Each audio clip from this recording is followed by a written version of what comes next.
Bonjour et bienvenue, chers adeptes de beaux-arts. Aujourd'hui, nous allons quitter temporairement le monde de la peinture pour nous pencher sur sa discipline sœur, la sculpture. On a souvent vu des artistes exceller dans les deux disciplines. Je pense ici à Michel-Ange. Comme tout le monde sait, la peinture, c'est le monde de la couleur et des formes. La couleur peut être produite par divers médias, tels l'huile, la gouache, le fusain et l'acrylique et autres. La peinture est normalement appliquée sur de la toile, mais elle peut l'être aussi sur du bois ou du masonite. Les limites de la peinture se trouvent dans le fait que c'est un art bidimensionnel. Même si les peintres maîtrisent les lois de la perspective, il n'en demeure pas moins que leurs tableaux sont plats. La sculpture, quant à elle, fait très rarement usage de la couleur. Alexander Calder, qu'on verra aujourd'hui, l'a fait, mais c'était une seule et unique couleur. Les matériaux utilisés sont de valeur très variable à partir de la glaise, du plâtre, du bois, de l'acier, de la fonte, du bronze, allant même jusqu'à la pierre et au marbre. L'avantage premier de la sculpture, c'est de faire usage de la troisième dimension. Elle peut être vue sous tous ses angles et on doit en faire le tour complet pour bien l'apprécier. Les sculpteurs exploitent la transparence et les textures naturelles de leurs matériaux. Allons voir maintenant le plan de la conférence d'aujourd'hui. Alors, nous allons commencer avec le Britannique Henry Moore, puis l'Espagnol Jaume Pienza, l'Américain Alexander Calder, le Québécois Armand Vaillancourt. Puis nous allons explorer le mouvement du mois qui est l'art cinétique. Nous allons poursuivre avec l'Italien Lorenzo Bernini, la Française Camille Claudel. L'info techno du mois, ça va être le contrapposto. Et nous allons conclure avec le Flamand Adrien de Vries et le Suisse Diego Giacometti. Oh, excusez.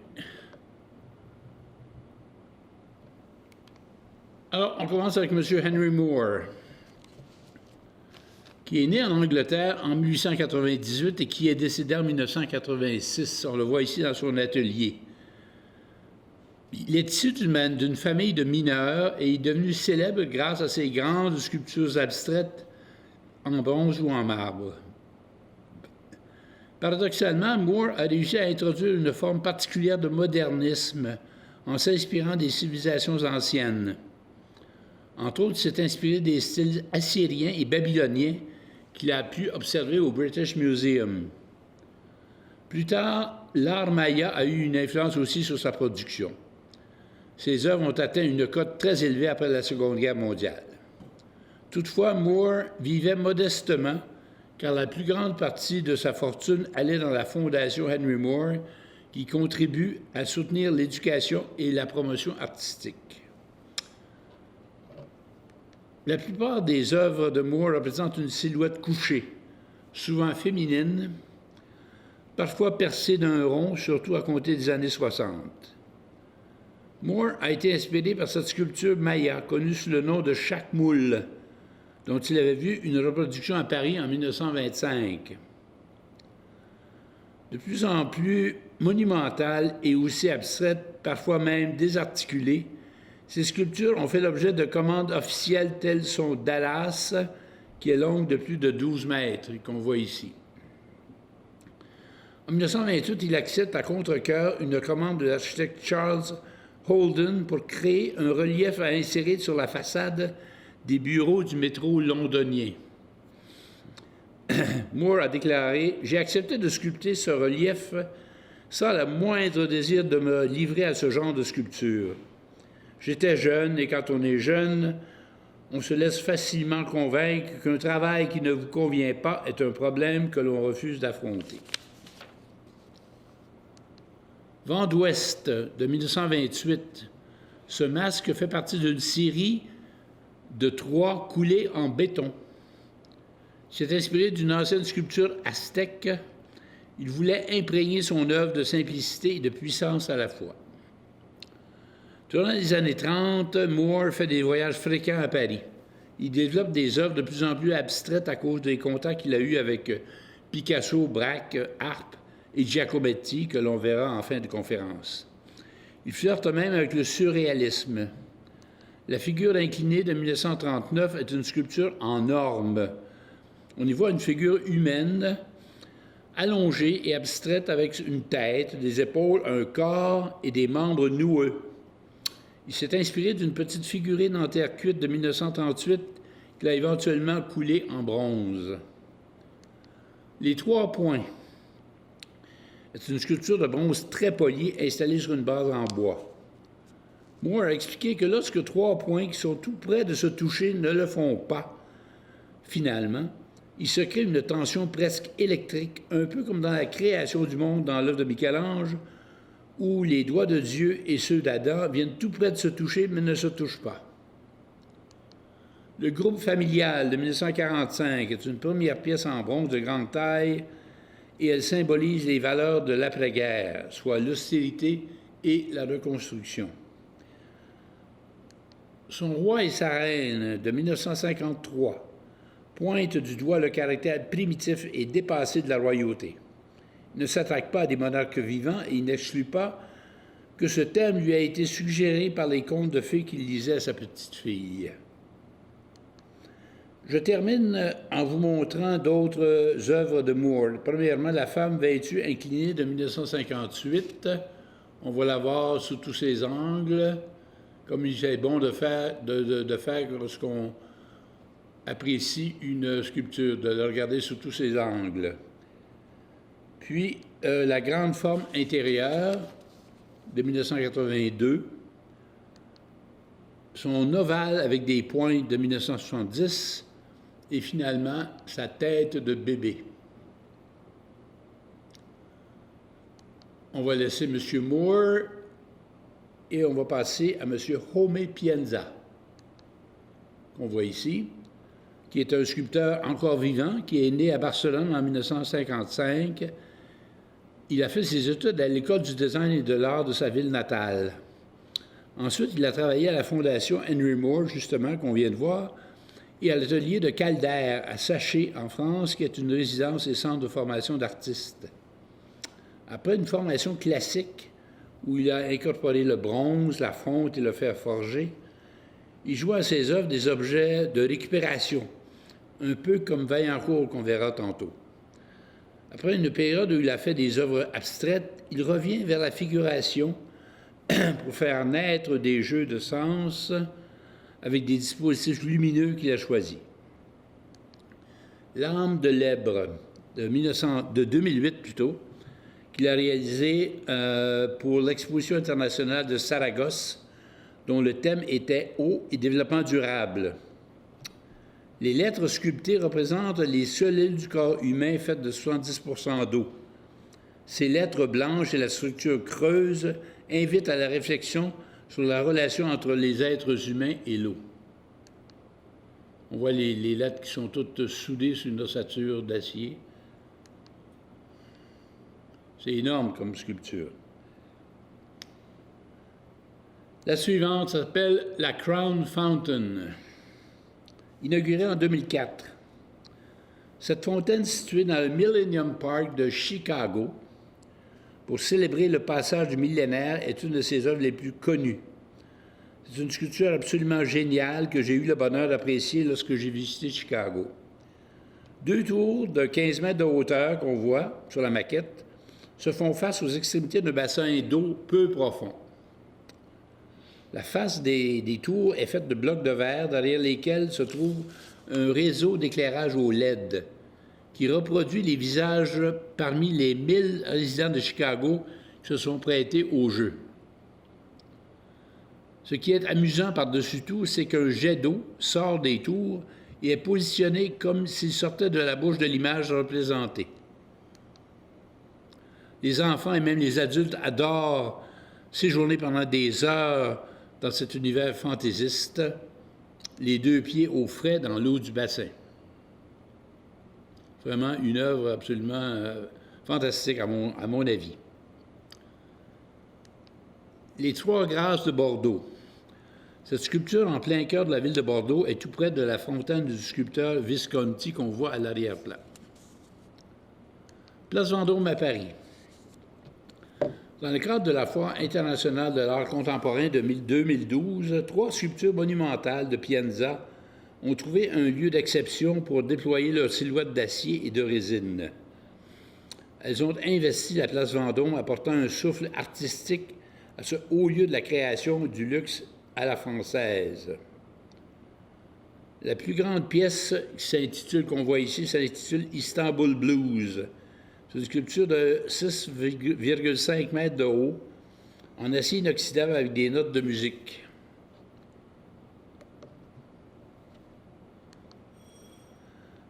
La deuxième sculpture s'intitule Irma's Whitehead. Elle évoque une tête monumentale digne de l'île de Pâques. La troisième œuvre, Yorkshire Soul 2, un personnage haut de 3 mètres est penché sur un rocher de pierre brûlée. Ces 3 créations s'illuminent la nuit venue, délivrant un spectacle débordant de poésie à faire rêver. Je ne sais pas si vous vous reconnaissez, mais on est à Montréal. Cette sculpture s'intitule Source. Pour fêter le 375e anniversaire de Montréal en 2017, la famille Desmarais-Chrétien a commandé cette œuvre à Pienza. Il l'a baptisée Source pour rappeler le lien entre la ville et son fleuve. Elle se trouve à l'entrée Bonaventure, regardant Montréal qui évolue sous ses yeux. La sculpture représente une forme humaine composée d'un enchevêtrement de lettres dont les racines se perdent dans le sol. Source évoque aussi c'est comme si les lettres avaient une prolongation dans les racines. Pienza connaît bien Montréal car son fils y a déjà habité. The Heart of Trees 2007. Ces personnages de bronze enserrent des arbres de caféiers du Kentucky. Pour Pienza, le corps devient un médium pour transmettre l'information, une surface pour enregistrer des mots. Pienza espère qu'avec le temps, les arbres et ses sculptures vont se fondre pour devenir un. On retrouve les noms de compositeurs sur ces personnages, comme on voit Henry Purcell, Villa-Lobos, Amadeus, etc.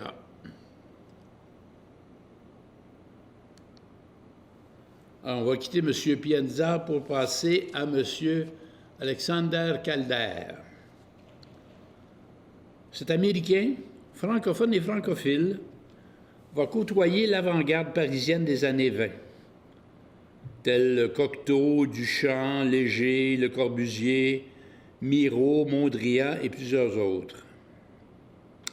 Il était né en Pennsylvanie en 1898, la même année que Henry Moore, et il s'est éteint à New York en 1976, 10 ans avant Henry Moore. Sa mère était peintre et son père, ainsi que son grand-père, était sculpteur. Qu'est-ce qu'on raconte à propos de la pomme qui tombe du pommier? En 1926, à son arrivée à Paris, il crée des jouets articulés. Très simples, comme, je ne sais pas si c'est un chien avec une épingle à linge et un bouchon de liège, j'imagine, et du fil d'acier tordu. L'année suivante, il assemble 200 personnages en fil tordu et bouts de chiffon qu'il surnomme le Cirque de Calder et qui donne des représentations à Londres, à Paris et à Berlin. Au milieu des années 50, il s'installe à Saché en France. Puis, en 1958, il réalise au siège parisien de l'UNESCO un mobile de 10 mètres de haut fait de 2 tonnes d'acier noir à 5 bras. De 1963 jusqu'à son décès en 1976, il fait fabriquer la majeure partie de ses mobiles et stabiles à Tours, en France, dont les 3 disques rebaptisés L'Homme pour l'Expo 67 de Montréal. Cette sculpture emblématique de l'événement sur l'île Notre-Dame est faite en acier inoxydable de 24 mètres de hauteur. C'est un de ses plus grands stabiles. Je sais que vous avez déjà vu ce stabile depuis l'exposition 67. Red Mobile de 1963. Dans cette œuvre, Calder a réuni deux influences distinctes.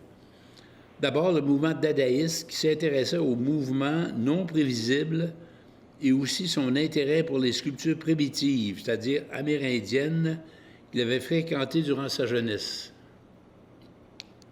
Stabile, le dragon volant de 1975.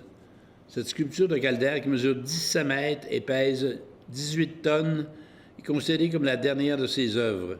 Elle est exposée à la place Vendôme à Paris, comme l'avaient été les sculptures de Pienza qu'on a vues tantôt. Bien que statique, l'impressionnante pièce semble prête à s'envoler en dégageant un puissant dynamisme visuel. Appuyée sur seulement 3 petits points au sol, cette œuvre semble délicate et légère. De par sa taille immense, elle procure au spectateur la sensation d'être un être mystique doté d'une force légendaire. Le cheval rouge. C'est une sculpture abstraite réalisée par Calder en 1974 en tôle d'acier peint qui se trouve au National Gallery of Art Sculpture Garden à Washington. Durant les 2 dernières décennies de sa vie, Calder donna la plupart de ses énergies à la création de stabiles, qui ont devenu des points de repère dans plusieurs grandes villes du monde. Montréal y est inclus. Ces œuvres immenses étaient le fruit d'une étroite collaboration entre Calder et les métallurgistes de la fonderie Belmont à Tours. L'araignée rouge. Commandée à Calder en 1974, cette sculpture qui trône devant les édifices du quartier de la Défense à Paris se devait d'être puissante en résonance avec la monumentalité du site et s'inscrire comme un repère évident. Mesurant 15 mètres de haut et 25 mètres de long, d'un poids de 65 tonnes, cette œuvre a été inaugurée en 1976, l'année du décès de Calder. Cette sculpture est dans la lignée de l'œuvre suivante, le Flamant rose de Chicago. C'est un stabile de couleur rouge, haut de 16 mètres, situé sur la Federal Plaza de Chicago. Le flamingo a été dévoilé en 1974. Calder a choisi cette couleur pour faire contraste au building noir dessiné par l'architecte réputé Mies van der Rohe. Malgré la grande taille de cette sculpture, les promeneurs sur la plaza, peuvent marcher sous et autour d'elle. La forme donnée au flamingo fait allusion au domaine naturel et animal. Les courbes de l'œuvre contrastent aussi avec la géométrie sévère des bâtiments qui l'entourent. Nuage, on voit encore, le Flamant rose de Chicago. Nuage flottant. Cette œuvre de 1953 se trouve à l'Université de Caracas au Venezuela. Originalement, les panneaux conçus à l'origine comme œuvre d'art étaient installés à l'extérieur du bâtiment. Mais comme l'auditorium de cette salle universitaire souffrait d'une acoustique épouvantable, on a décidé de prendre les panneaux à l'extérieur et de les relocaliser à l'intérieur au plafond pour essayer d'améliorer l'acoustique. Et ça a donné vraiment une acoustique absolument fantastique.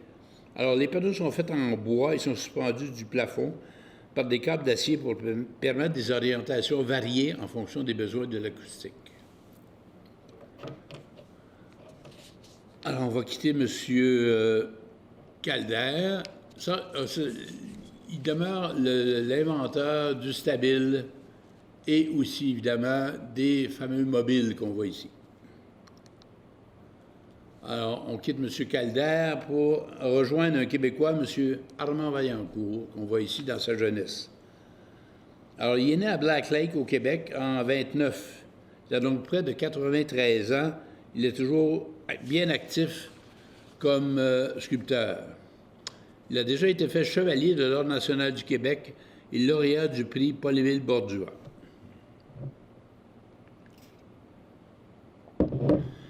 Une de ses premières œuvres, c'est l'arbre de la rue Durocher, qu'on voit ici. En 1953, Vaillancourt sculptera à même la rue, cet arbre, condamné par la ville, situé sur la rue Durocher dans le centre-ville. Cette sculpture a fait plusieurs curieux parmi les passants, ne sachant comment la qualifier. Cette œuvre, finalement, a été transportée au Musée national des beaux-arts du Québec.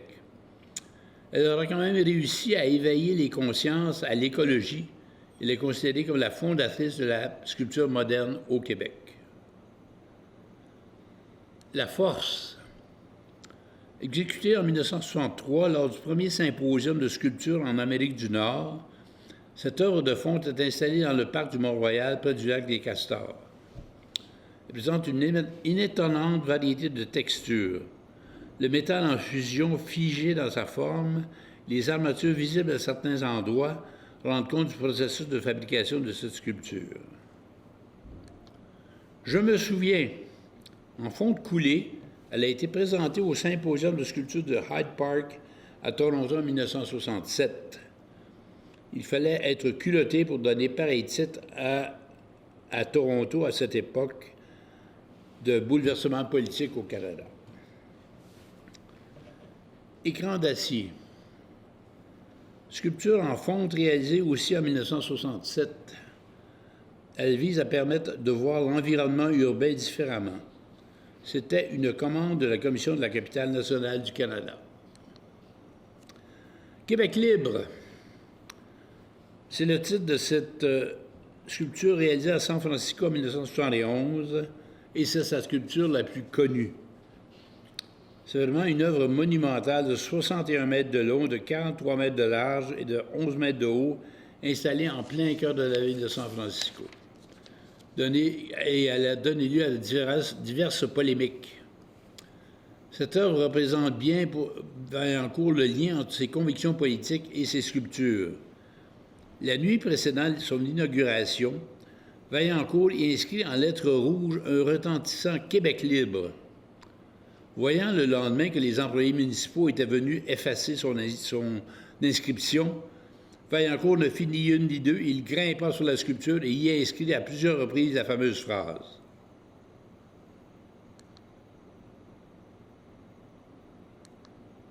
El Clamor, réalisé à Santo Domingo, en République dominicaine, pour rendre hommage aux peuples latino-américains en 1985.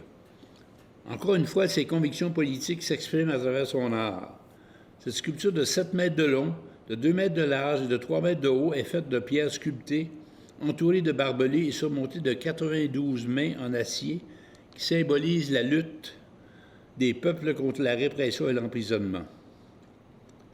Elle a été érigée à l'occasion du 500e anniversaire de la venue de Christophe Colomb en Amérique. La passerelle Armand-Vaillancourt. Elle est située à Plessisville. Elle franchit la rivière Bourbon au cœur du parc du même nom. Construite en 1991, elle a été sacrée immeuble patrimonial par la municipalité en 2010. Cette passerelle, conçue en collaboration avec un ingénieur en structure, est impressionnante de sobriété, de finesse et d'élégance. Ajourée, elle permet une vue exceptionnelle du site environnant, au grand plaisir des yeux. Les citoyens de Plessisville, extrêmement méfiants devant ce projet à ses débuts, se sont radoucis au fur et à mesure que les travaux avançaient. Finalement, une forte majorité d'entre eux s'est ralliée au projet.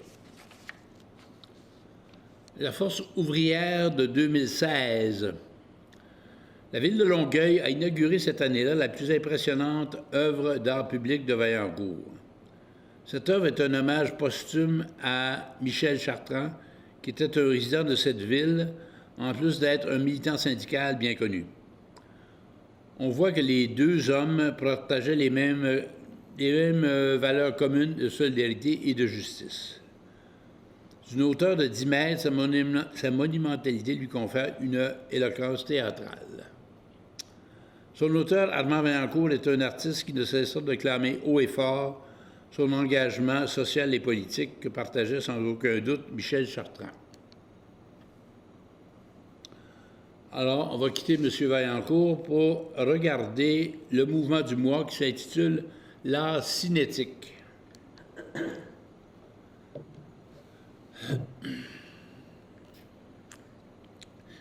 C'est un courant artistique qui propose des œuvres contenant des parties qui peuvent bouger. Le mouvement peut être produit soit par le vent, par le soleil, par la gravité, ou par un moteur, ou même par un spectateur. L'art cinétique englobe une grande variété de techniques et de styles qui se chevauchent souvent.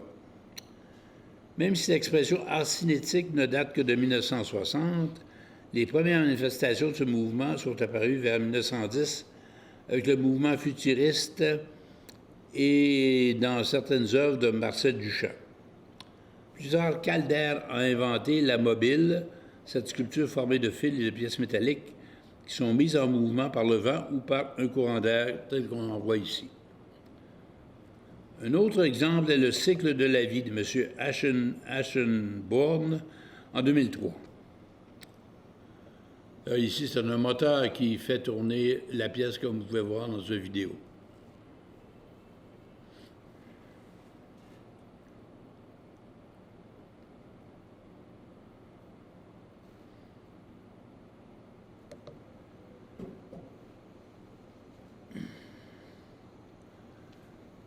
Theo Jansen, qu'on voit de dos ici, invente des créatures mues par le vent et qui courent sur les plages. Alors, c'est une structure très, très légère en pièces de bois qu'on peut voir ici et qui sont munies également de toiles pour que le vent puisse les faire bouger. Alors, c'est très, très spectaculaire à voir. Quand ils ventent, là, on dirait que ces sculptures-là sont vivantes, d'aller voir courir littéralement sur les plages. M.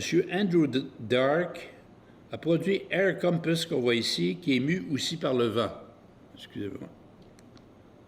Ça, c'est une pièce qui est mue par le vent également, un peu rudimentaire, soit. À Prague, le génial sculpteur David Cerny a réalisé cette sculpture de la tête du romancier national Franz Kafka en superposant 42 plateaux en acier inoxydable qui tournent autour d'un axe, mais à des vitesses variables, de sorte que pendant la rotation, la tête de Kafka se déforme. Ici, là, ce ne sont pas 4 sculptures que vous voyez, c'est 4 étapes de la rotation de la tête de M. Kafka. Vous voyez, des fois, des fois, on le reconnaît presque, des fois, non.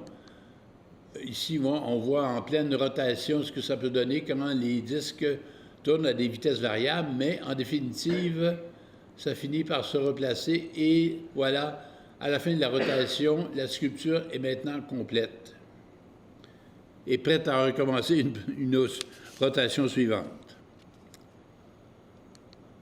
Nous allons voir maintenant l'œuvre de M. Lorenzo Bernini. En français, souvent, on l'appelle le Bernin, qui était né à Rome en 1598 et décédé en 1680, donc à l'âge de 82 ans. Il a été sculpteur, peintre, architecte. On le surnommait le second Michel-Ange. Son art est baroque et se caractérise par la recherche du mouvement, par la torsion qu'il imprime à ses personnages, par le spectaculaire et par ses effets d'illusion qu'il utilise. Il a été la figure de proue de l'art baroque italien. Alors, allons voir quelques-unes de ses œuvres. Celle-ci s'intitule « Saint-Laurent sur le grille ». En 1614, âgé de seulement 16 ans, Bernini nous montre Saint-Laurent au moment de son martyre, brûlé vif sur un grille. Faune émoustillée par des amours. En 1617, donc à l'âge de 19 ans, Bernini réalise cette œuvre conjointement avec son père. Cette statue se retrouve au Metropolitan Museum de New York. L'œuvre contient 5 personnages et dépeint un combat enfantin entre un faune et 2 putti. L'interprétation de cette œuvre veut qu'elle représente une juxtaposition entre l'amour divin et la luxure terrestre. Au lieu d'émoustiller le faune qui symbolise la luxure animale, les 2 putti symbole de l'amour divin, repoussent son agression indécente. L'âme damnée de 1619. C'est un buste en marbre. L'homme damné, qu'on voit ici, est épouvanté. Ses yeux sont en furie. Il est incapable de contenir la douleur qui est en lui. Sa démence transforme ses cheveux en flammes. L'enlèvement de Proserpine de 1621. C'est une sculpture en marbre de style baroque. On voit Proserpine enlevée par Pluton. La composition de l'œuvre se fait en spirale et veut accentuer le dynamisme dramatique qui est souligné par le mouvement des cheveux et des drapés. L'empreinte des doigts du dieu des enfers dans les cuisses de Proserpine est une grande virtuosité et elle participe beaucoup à l'effet dramatique de cet enlèvement. David, en marbre et datant de 1624. David a toujours représenté la force, le courage et la noblesse. Dans cette œuvre, on ressent son dynamisme et sa concentration intérieure. On le voit en plein combat avec le géant Goliath et on constate sa volonté de sortir gagnant de ce duel. Le public du XVIIe siècle a été étonné de la façon dont le sculpteur a pu créer l'illusion de la présence de second combattant. Toutes les émotions et les sentiments des héros sont facilement visibles sur son visage. Aîné, Anchise et Ascagne. En 1619, c'est une statue en marbre. Cette œuvre nous montre Aîné fuyant la ville de Troie qui est en flammes et amenant son père Anchise sur ses épaules. Ce dernier tient dans sa main une statuette de l'art, le dieu protecteur du foyer. Cette scène est décrite dans l'Énéide, le poème épique de Virgile. Apollon et Daphné. En 1625, également en marbre, c'est un sujet mythologique qui montre le dieu Apollon et la nymphe Daphné. Pour se venger d'Apollon qui s'était moqué de lui, le dieu Eros, divinité de l'amour, décoche simultanément 2 flèches. Une en or ira sur Apollon, qui le rend follement amoureux de Daphné. Et l'autre flèche, en plomb celle-là, ira sur la nymphe pour lui inspirer le dégoût de l'amour. Alors qu'Apollon la poursuit, celle-ci demande à son père, le dieu Péné, de lui venir en aide. Celui-ci, pour l'aider, la transformera en laurier. On voit déjà que, regardez les doigts de la jeune nymphe qui se transforme déjà en feuilles, en feuillage. Elle est vraiment en train de se transformer en arbre. On constate le changement du corps de la nymphe en arbre et en même temps que l'étonnement de ce pauvre Apollon. Tête de la Méduse. Réalisé en 1640, également en marbre, Bernini lui prête plutôt une expression de souffrance. Contrairement aux autres représentations de la Méduse, où on ne voit qu'un masque ou que la tête est coupée, comme dans le percé de Cellini qu'on voit ici, qui a tranché la tête de la Méduse, on la voit ici en buste. Or, la jeune femme représente un visage d'une beauté parfaite qui n'est ni terrifiant ni transformé par la frayeur, comme dans le tableau du Caravage qu'on voit ici.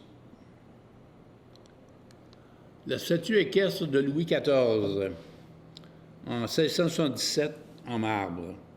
C'est Bernini lui-même qui a proposé au souverain français de faire cette sculpture du roi Soleil. Le cheval, qui est fringant et impatient de partir à bride abattue, représente toute la vigueur et l'énergie ambitieuse du souverain français. Le baldaquin central de Saint-Pierre au Vatican. On voit les colonnes torsadées en spirale qui sont faites de bronze, qui avaient été érigées à la demande du pape Urbain VIII. Pour ce faire, le pape Urbain VIII avait fait enlever sur le toit du Panthéon, ce magnifique immeuble de l'Antiquité romaine, toutes les tuiles du toit en bronze. Il les avait fait couler dans une fonderie et il les avait données à Bernini pour qu'il fasse les colonnes de ce prétentieux petit baldaquin en plein centre du Vatican.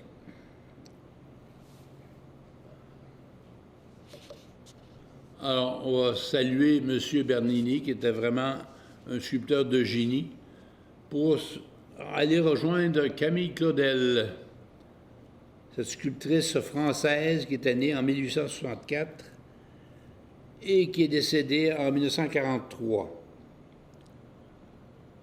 Son style de sculpture est à la fois expressionniste, mais aussi réaliste.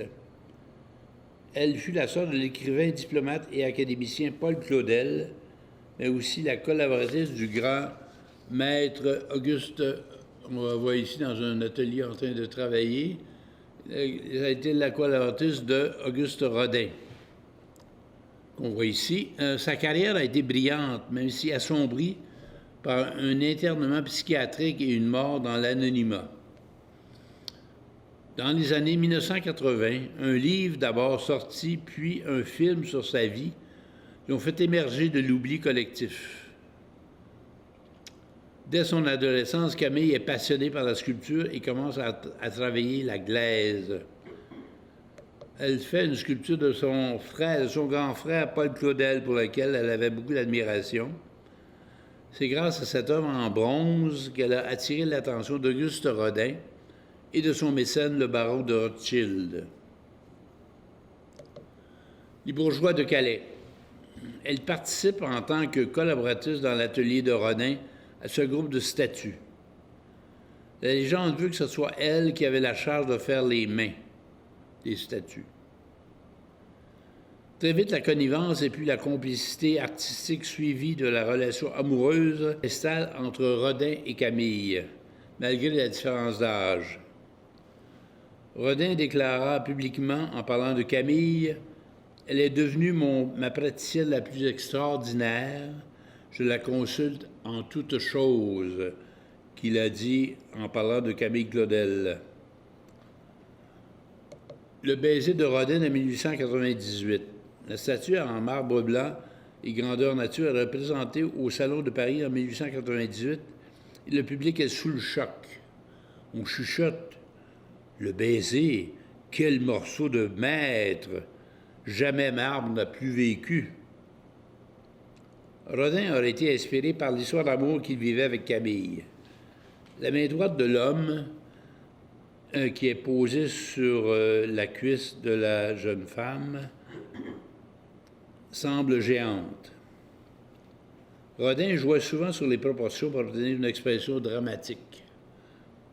Cette main posée sur la hanche de la jeune femme semble frémir au contact de sa peau.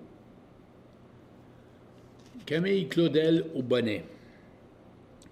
En 1885, Rodin, fasciné par le visage de Camille Claudel, en fera plusieurs portraits, dont celui-ci. La passion amoureuse entre ces deux-là durera une bonne dizaine d'années.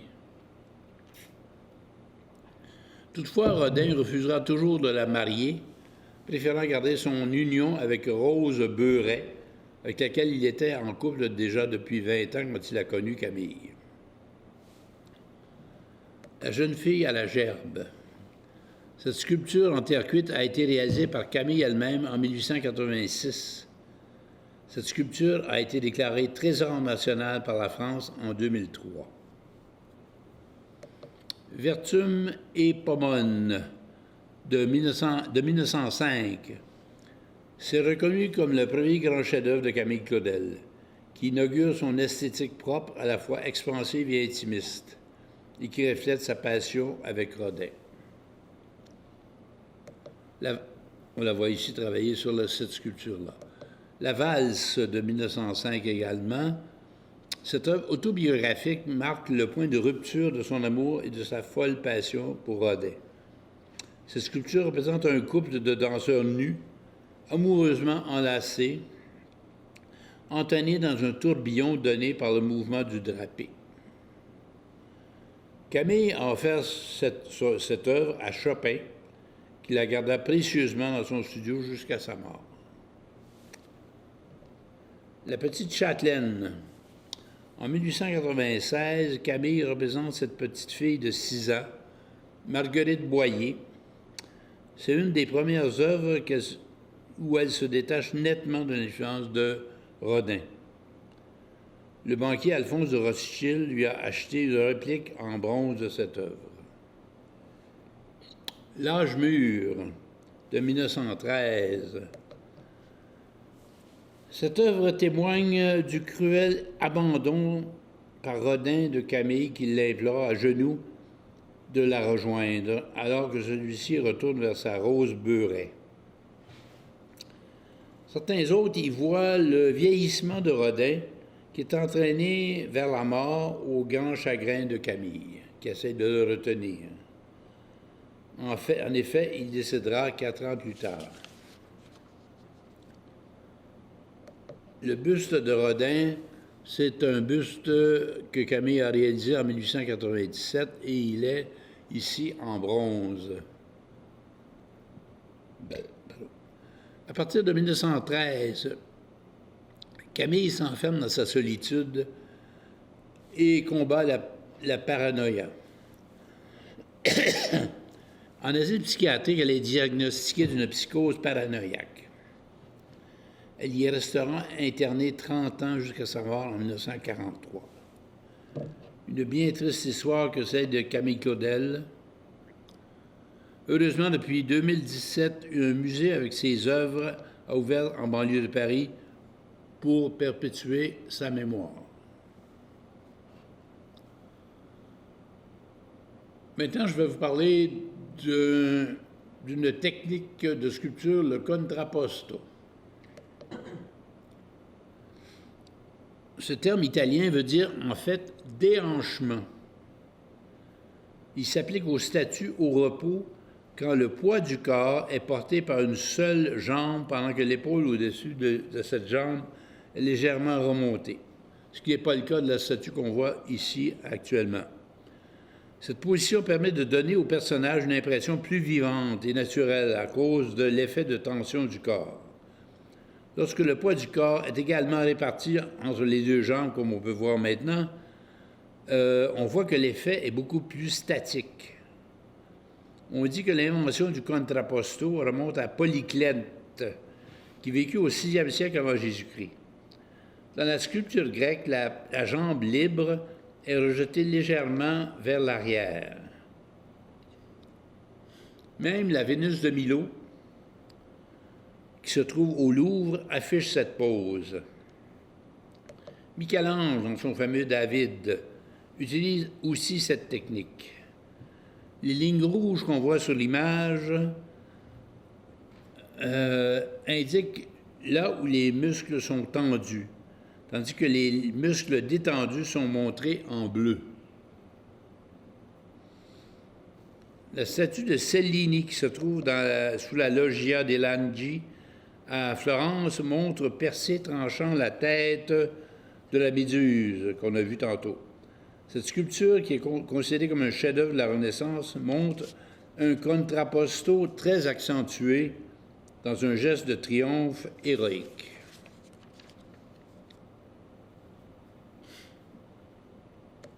Passons voir maintenant le sculpteur flamand Adrien de Vries.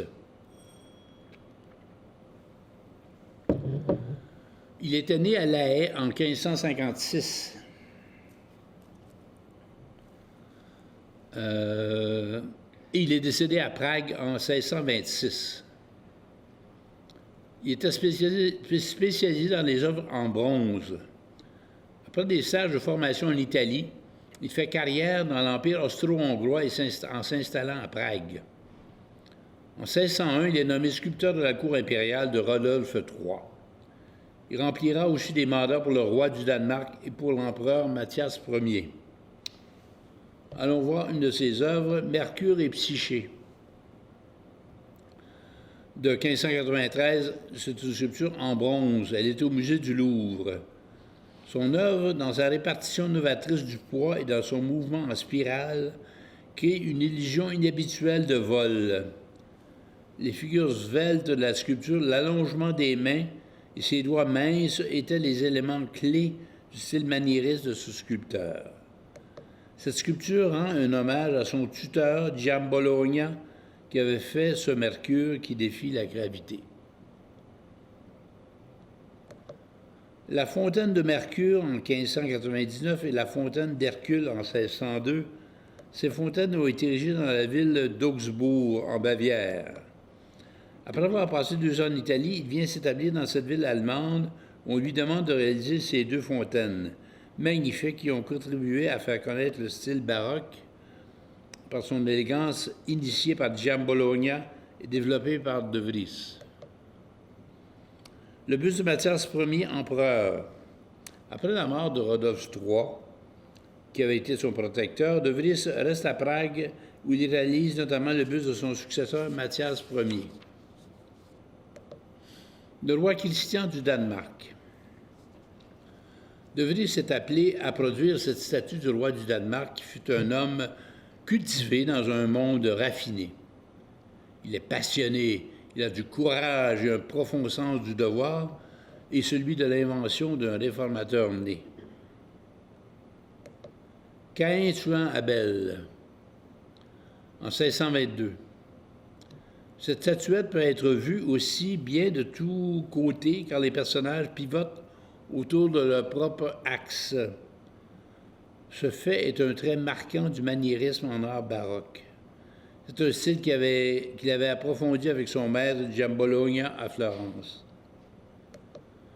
La fontaine de Neptune, au château de Frederiksborg au Danemark en 1623. Cette commande fut passée par le roi Christian IV quand les armées suédoises ont envahi le Danemark. Elles ont emporté comme butin de guerre de nombreuses œuvres de ce sculpteur. C'est par conséquent en Suède qu'il faut se rendre pour contempler l'essentiel des œuvres créées par De Vries, qui, on le rappelle, était hollandais d'origine.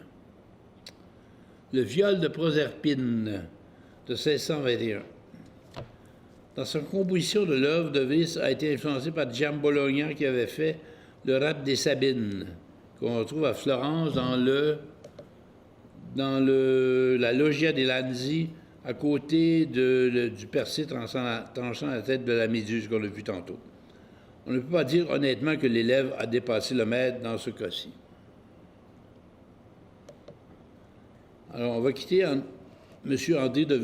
Adrien De Vries, qui a été un artiste original, désormais reconnu comme un des meilleurs sculpteurs de son époque. Il fut un bronzier étonnant, capable de toutes les prouesses techniques.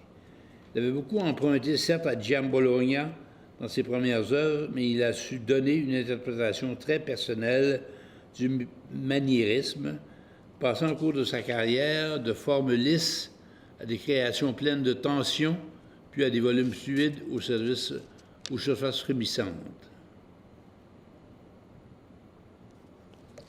Alberto Giacometti.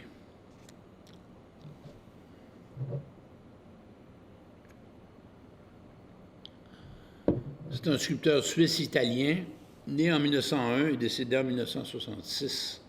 On le voit ici dans son atelier pendant qu'il est à l'œuvre.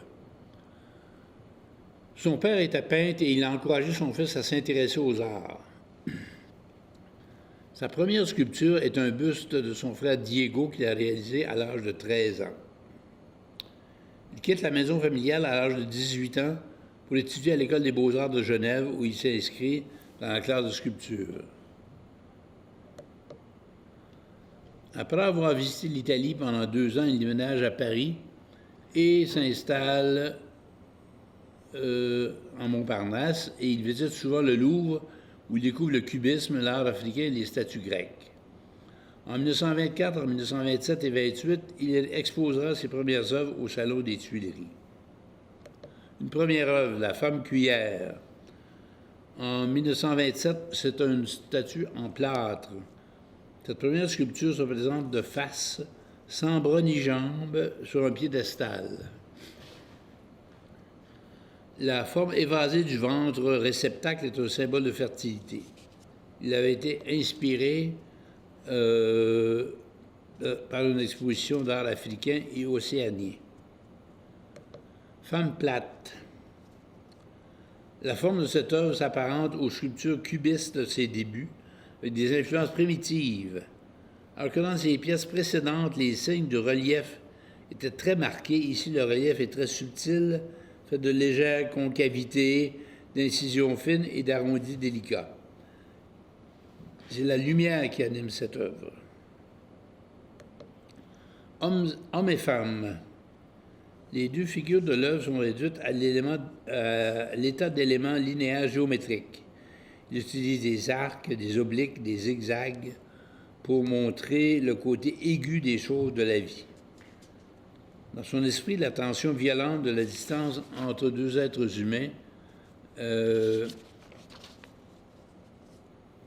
reconjugue en 2 arcs opposés à polarité contraire. 2 figures réduites à leurs attributs sexuels primaires. C'est le schéma visuel de l'acte sexuel dans toute son ambiguïté, c'est-à-dire le rejet et l'acceptation du coït. Il se rapproche des surréalistes et il expose aux côtés de Miro, d'André Breton et de Salvador Dali. La boule suspendue de 1930 est une œuvre clé dans sa carrière. Elle impressionne fortement le cercle des surréalistes, qui sont pour lui un cercle d'amis stimulants, mais aussi un système de soutien professionnel. Les fines tiges du cadre sont en métal noir, tandis que la boule et le croissant sont en bois. Femme au chariot, en 1945, en plâtre et en bois. Pour des raisons de difficulté d'approvisionnement durant la guerre, il ne réalise que des œuvres minuscules pendant cette période. Il réalise sa première œuvre monumentale en 1945, à la fin de la guerre. Cette femme grandeur nature est un personnage figé qui rappelle une figure de l'Antiquité grecque. L'homme qui pointe, de 1947. Cette œuvre en bronze peint est de grandeur nature elle aussi. C'est la sculpture la plus chère jamais vendue, 146 millions de dollars en 2015 dans un encan new-yorkais. Oh, pardon. L'homme qui marche. C'est l'œuvre la plus connue de Giacometti et c'est même devenu une icône de l'art du 20e siècle. À mi-chemin entre le figuratif et l'abstraction, elle témoigne de la quête inlassable de Giacometti pour représenter l'essentiel de l'être humain.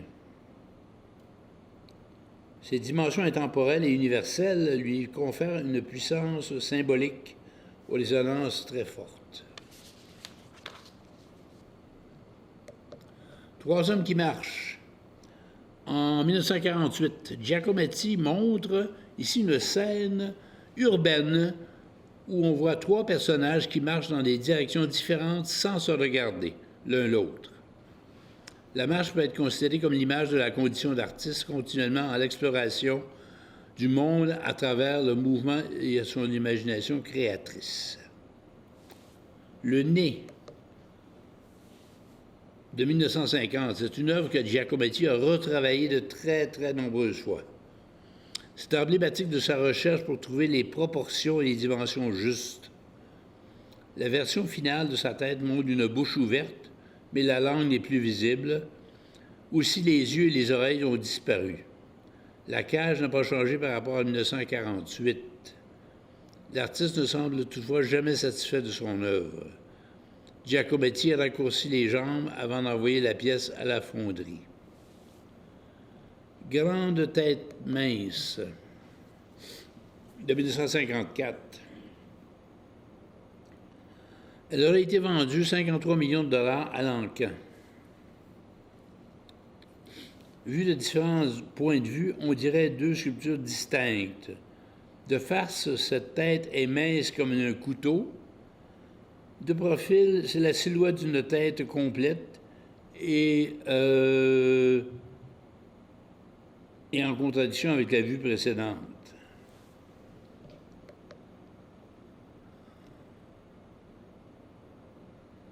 L'homme qui chavire, de 1950. Elle s'inscrit dans la lignée de l'homme qui marche. Elle témoigne d'un intérêt pour le déséquilibre. Pour l'instant, où tout chavire. Cette fascination découle peut-être du fait que Giacometti avait eu un accident de voiture qui l'avait laissé un peu amoché et régulièrement il était victime de vertige et il pouvait tomber comme le montre cette sculpture. Sa dernière sculpture, Le Chien, de 1951. Ce chien est un digne compagnon de l'homme qui marche. Comme son maître qui semble écrasé par les aléas de la vie, ce braque ou lévrier, on ne sait trop, exprime la lourdeur à l'horizontale, alors que l'homme qui marche exprime la fragilité à la verticale. Et sur ce se termine la conférence d'aujourd'hui.